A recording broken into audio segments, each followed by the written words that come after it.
afternoon, Sixers fans. I hope you're having a great Tuesday so far, wherever you're at. Whether you're at work, at home, whether you're catching this afterward, sometime later Tuesday night. Hope you're having a great Tuesday thus far. It is a beautiful day weather-wise here in New Jersey. I'm sure up in Philly, it's probably hotter by that area. But yeah, let's get to it, man.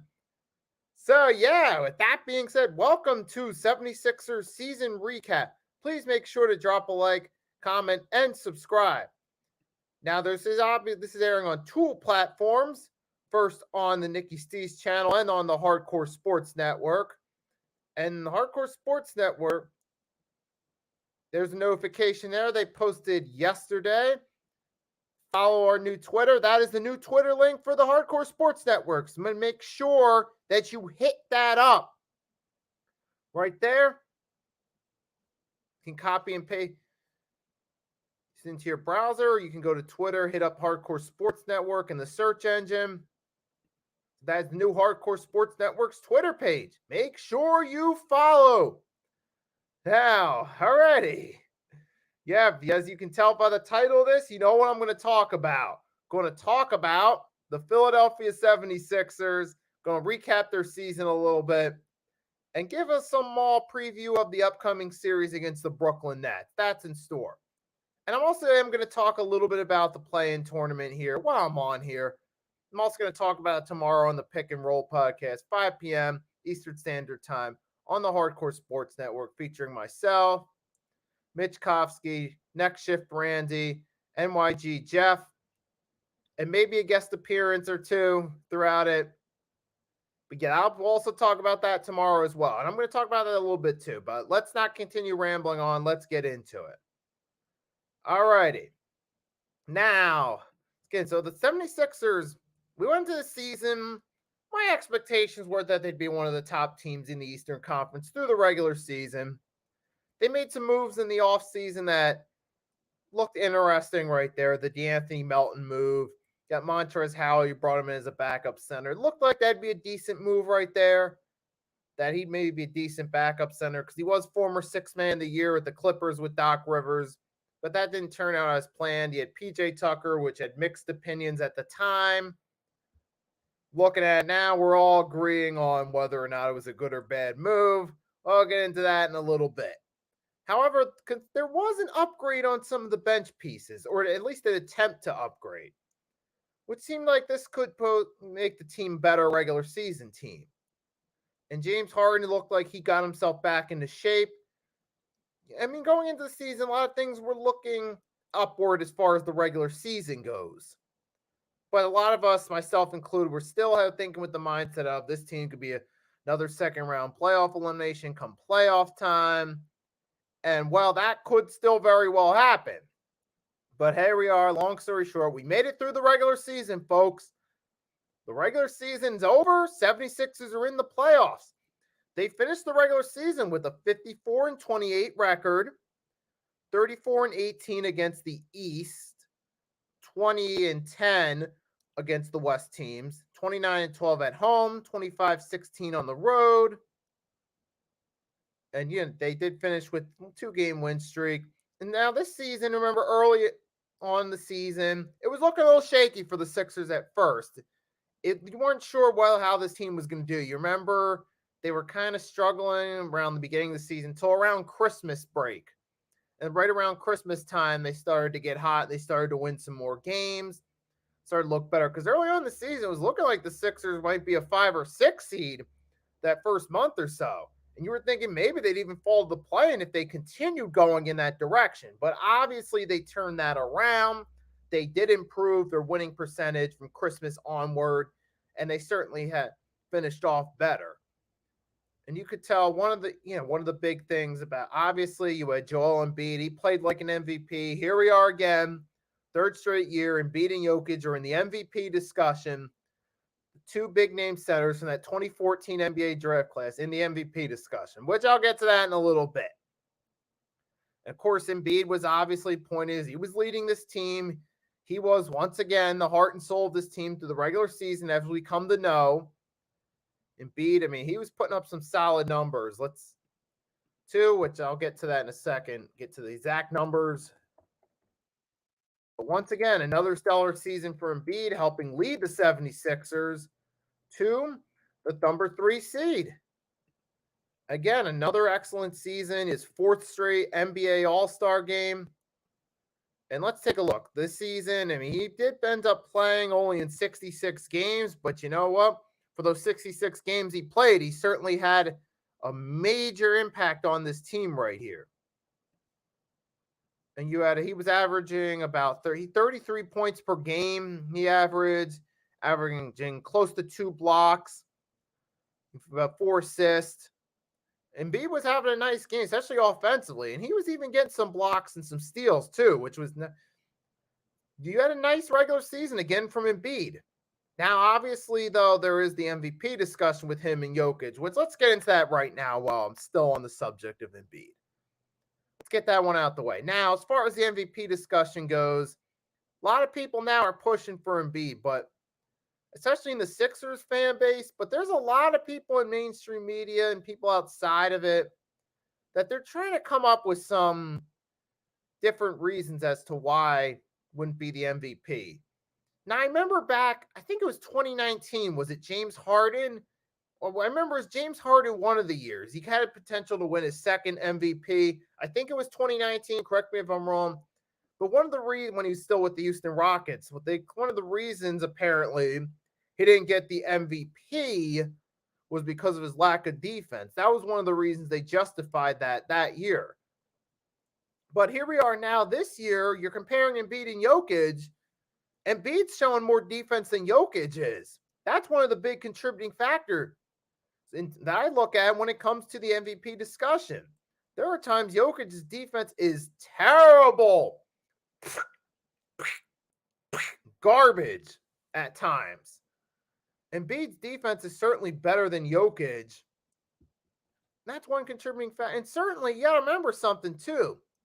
Another thing I factor in with the MVP is because stands for most valuable player. Let's remember that. MVP stands for most valuable player.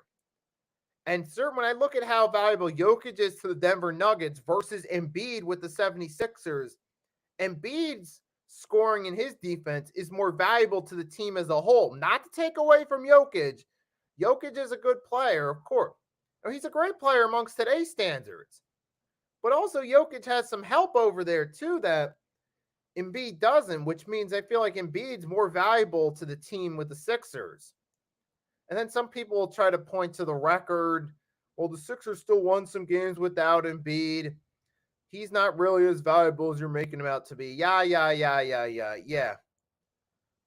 Great. But did you look at some of those games the Sixers were winning without Embiid? Like there was a game against the Charlotte Hornets. Is that really that impressive a win without Embiid against the Hornets? Come on. I mean that's some of those things people just don't think about though before they just look at a couple stats and formulate their opinion off some stats right there. Well, the Sixers still won some games without Embiid, so he's not as important. But they don't factor in who they was playing when they won those games without Embiid. They don't factor in who was missing from the opposition when those games were played. You see, these are things that you have to look at and analyze and consider. The Sixers may have won some games without Embiid, but a lot of those games they won were against struggling teams or teams that are completely out as of today. But you're right, and you got to factor in Embiid. Like I said, the defense, it's better than Jokic. It is better than Jokic. At this point, clearly he's the MVP. He's outshining Jokic as an individual. Nothing against him, but hey, I'm just saying, Embiid's definitely the better player right here as a whole. You look at his shooting right there, it's more crisp. His defensive play is better, and he's more valuable on that court. Whereas Jokic, yeah, he's a good player, but he's also got some help too, which makes his job a little bit easier. That's something you got to factor in too. But I do think there's some politics aspects to it too. And I wouldn't be surprised if they gave Jokic his 3rd straight MVP, which if they do, I'm going to drop a short video ranting about that. But it should be Embiid for his contributions to the team this year because he's clearly the heart and soul of this team. Now, with that with that being said, also I got to give credit to James Harden too. When he was on the court, I mean, he had some good nights right there. He was shooting threes, especially early in the season. He was looking like he was an MVP form early in the season before he got injured, missed some time.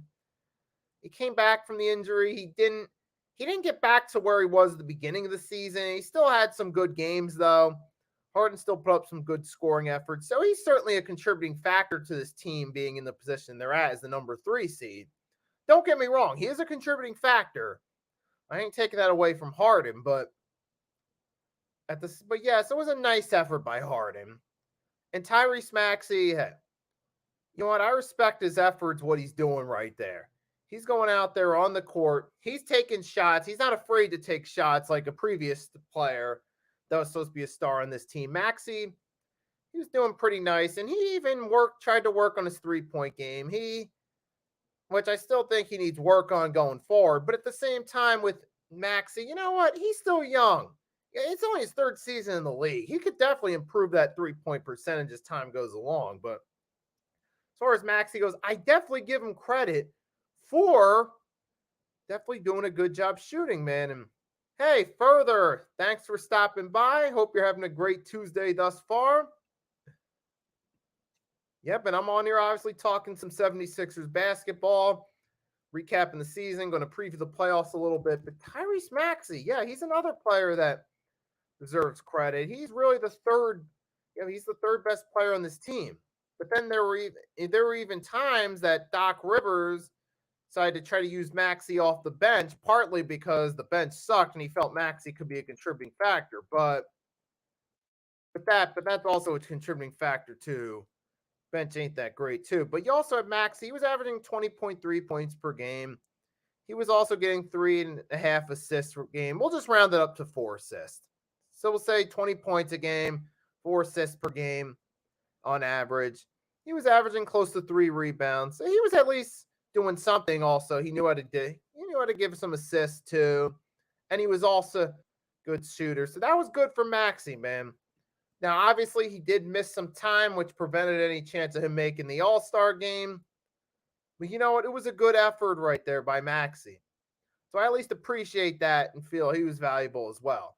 Now, Tobias Harris had a hot and cold season. Like, he could never stay consistent. Sometimes he played decent. He put up a solid 6-man effort in some games. Some games he'd even do good. But then there were other games Tobias was just MIA, basically. And you're like, what's going on? See, that's the thing about Tobias. Well, really, that's Tobias Harris's career for you. Not just this season, but his career. He's that hot and cold type of player. He's a guy that can show you some flashes of good at times. He can play good and can be an asset at times, but at other times, Tobias feels like a liability. I feel this season you saw a mix of some good games and some bad games right there. But there was one game. What game was it? He got close to 30. I remember he stepped up one game when Embiid was out. I don't remember. It might have been against the Hornets. You guys can correct me if I'm wrong. But he had close to 30 that one time. I remember. So Tobias Harris, the point I'm getting is sometimes he would have some good nights. And he would sometimes help out alongside Embiid and Maxey. Like, there were some games he'd give you a few 3-pointers first half or maybe the second half. But then there were also times Tobias was MIA. So he's just one of those hot and cold type of players. And come playoff time, you're going to need to hope that you get a hot Tobias Harris. And then let's get to some of the other guys on this team. PJ Tucker, like I said a few minutes ago, going into the season, it was a mixed bag between the fans' opinions on whether it was a good or bad contract. But now we all agree it was not a good contract. We didn't get much from PJ Tucker this season. There were a lot of games he had no points at all. And then some games you'd maybe get 1 or 2 corner threes from him at most. I remember some of the games me and Mitch would do together. You would get maybe 1 corner 3 from PJ Tucker at most. And then last week in that game, who was it against last week? The Timber. Wait, it was last week's game. He had 10 points. He had 3 corner 3s and a couple 2s. In that one game, no, it was against the Celtics. That's right. Celtics game last week. He actually had a decent effort. And I thought, where was this PJ Tucker all season long? Why didn't he play like this through the regular season? He waited till the last week of the season, the last full week, to actually do something. So, point being is, it was not a good contract at all. He only had one game that I actually felt was respectable that I can remember, and that was last week. But other than that, he felt like he was a non-factor throughout the season. That was a bad move. D'Anthony Melton, he's been a solid piece for us. Okay, so I'll give it that. It was a solid piece. He was not brought in to be a starter, not what he was meant to do, but you know what? He did what he was meant to do. Cool. And then, of course, then Korkmaz as well. We didn't expect anything from him. Complete waste. What else did we get? Of course, he had Montrezl Harrell. Yeah, he didn't really do anything. Nothing that was impressive. Although Paul Reed, for the playing time he showed some flashes of potential there. Paul Reed showed he could be a decent backup center in this league when he did get playing time. But the problem is, with the way Doc Rivers does things, Paul Reed didn't really get enough playing time to groom himself, as a player, to get groomed as a player properly, where he could actually be a valuable backup center. I mean, at times he played good, but there were times his play was sloppy and he got a little over aggressive and was prone to fouls. But I feel part of that is because he's been on the bench for a long time. So that plays a role in that as well.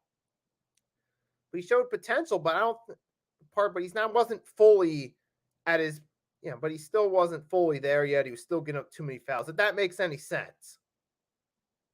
Origami showed some potential, but to be a solid backup center, but I don't think he fully executed on that potential, in part because of that right there. But Reed at least looked like he could be a decent backup center. I feel like he could be a better option than Montrezl Harrell come playoff time as a backup center. And you guys can comment if you agree or disagree with that one. Feel free to comment. Let me know, do you agree or disagree with that assessment that Paul Reed will be better as the backup center come playoff time opposed to Montrezl Harrell? You guys can fire away. But yeah, so Sixers right there. And then some of the other bench pieces, you didn't really get much from the bench. You didn't really get Georges Niang. Yeah, you get some threes here and there, but it was mainly a team that was carried by Embiid, who should be the MVP, Harden, Maxey, an occasional solid performance from guys like D'Anthony Melton, Tobias Harris. That's pretty much what it was throughout this season that carried this team to where they're at now.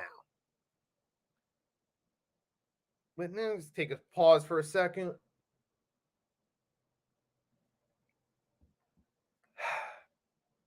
All right. So, yep, but that's where we're at. That was our regular season, mostly the main things that we took away from it. But another thing was obviously, never mind. I'm not even going to get into that. All right, let's move along.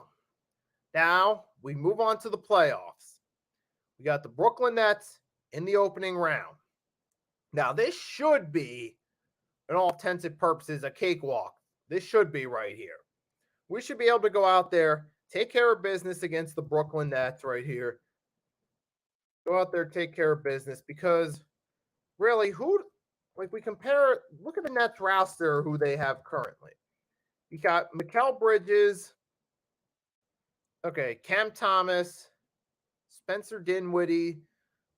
Okay, those are some decent names on paper, but Mikal Bridges is really the best chance this team has with the roster the way it's currently constructed. But do you really think that they're going to actually stand a chance against the Sixers unless Embiid and Harden both go out with freak injuries? Please don't let that happen. But do you really think that team, the way it's currently constructed, that ain't enough? That's not enough right there for this team to possibly make a run. Hey, Earl, good afternoon. Hope you're having a great day thus far. And like I was saying, that Nets team with Mikal Bridges currently as the face, you think they're getting past the Sixers? And let's be real, the reason the Nets were in the position they were in mainly is the help of KD and Kyrie before the trade deadline, before they both got traded off to the West. Now, the Nets did receive some picks in return that they could use to help build their future and be a good team a few years from now, that's for sure. But I'm saying, though, right now, we're talking about this series, that team ain't ready, all right? All right, that team right there, folks. That team is just, like I said, they're just lucky to be here right now. They're lucky they're even in the playoffs at this point. So the Sixers should take care of business. This should be a sweep on paper, but you never know. I'm thinking maybe at most this could be a 5-game series. So I'm thinking at most Sixers win in 5 against the Nets right here.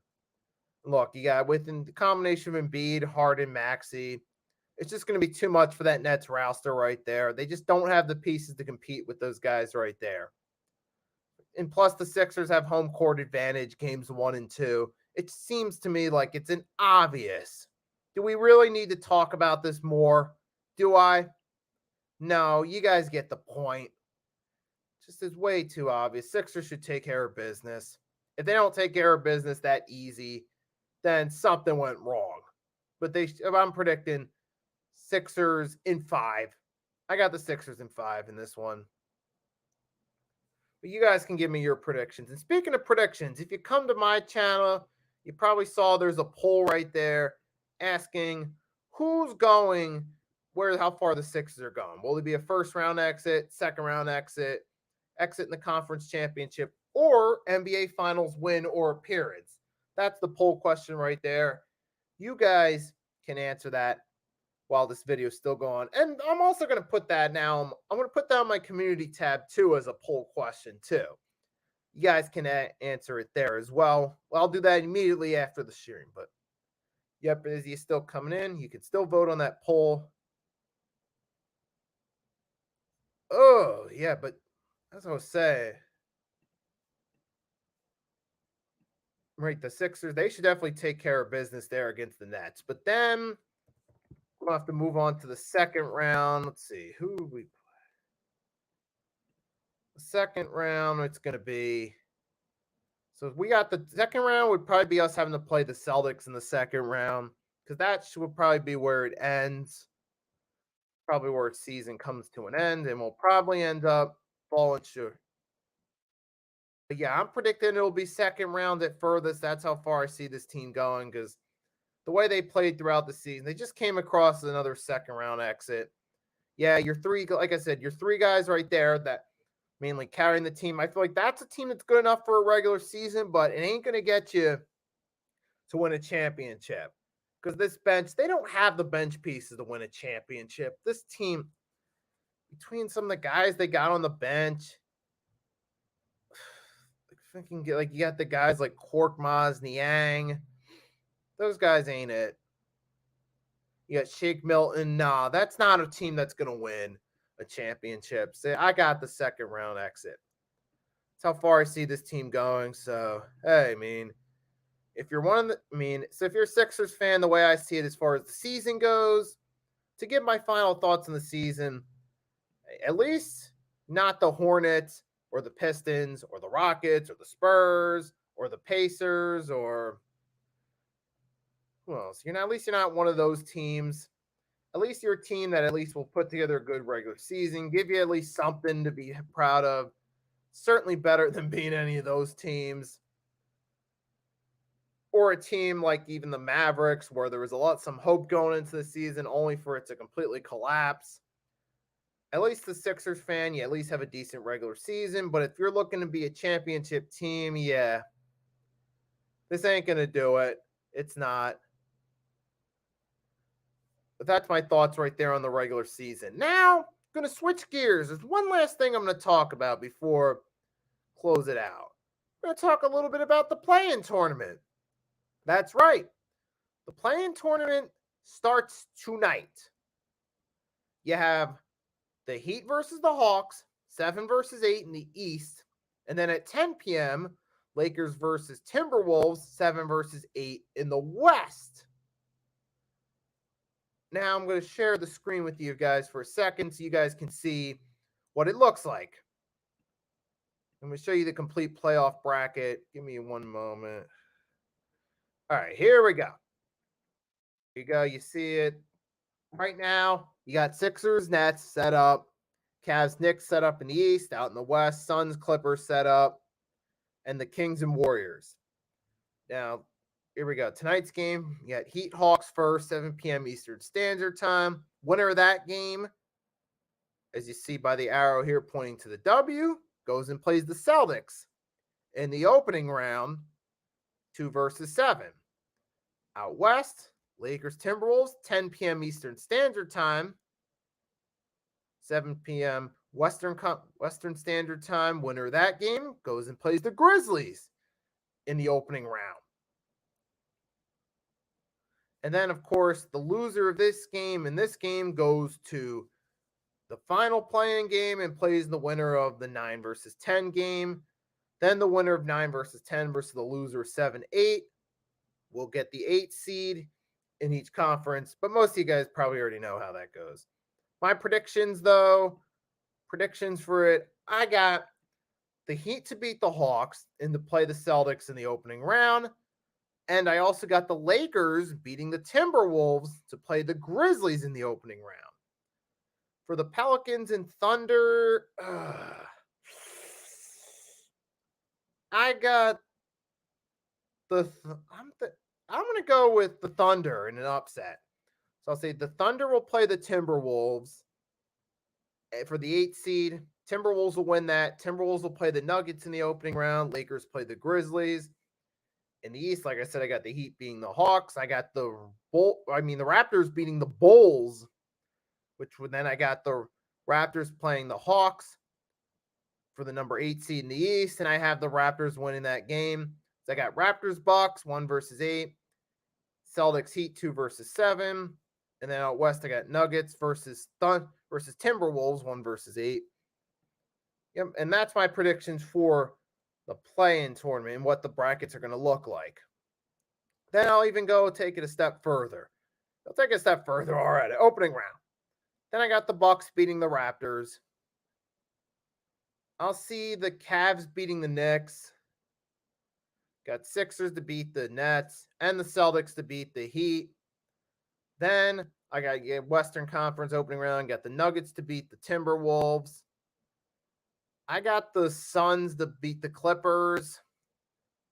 I'll say I got the Kings to beat the Warriors. And I'll say Grizzlies, Lakers.